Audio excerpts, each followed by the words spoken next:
Beyond the Texas Panhandle, I'd tell folks I was from Amarillo, and they'd say, "Oh yeah, I drove through there." And that's what most folks do. They drive through. They look out across the city as they're cruising I-40, and they file it away until someone says, "You ever been to Amarillo?"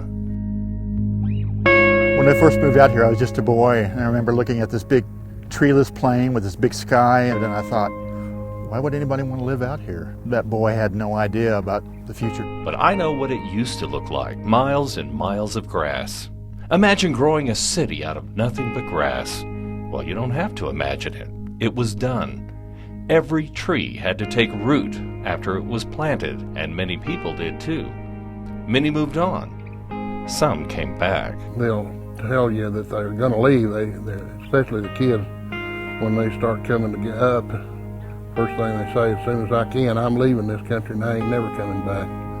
But they always seem to come back, and they're happy they're back.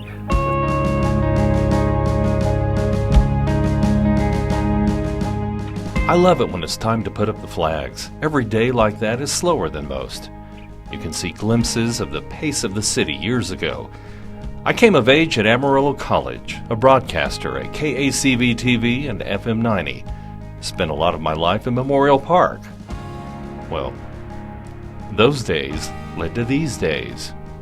And now I'm moving again, seeing my past in the buildings and roads. Every place I drive by, walk by, has a memory, and my joy has been telling this story.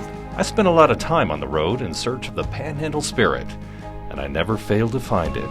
And I've revealed two things about myself in that series. First, I believe life is a road that we travel. We're always going somewhere.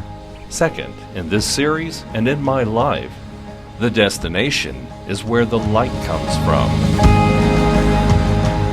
One thing I've noticed that other folks have noticed who aren't from here is that everyone is friendly around here. And part of it, I'm sure, has to do with the joys and fears we share. You have all these people, different walks of life, different belief systems, different cultures. We can all really unite over the most basic human needs. By the land, by the weather. When I was a young man eager to see the world, I couldn't wait to leave Amarillo. And now it's hard to leave family and friends and those places that hold my memories. It's hard because I love Amarillo.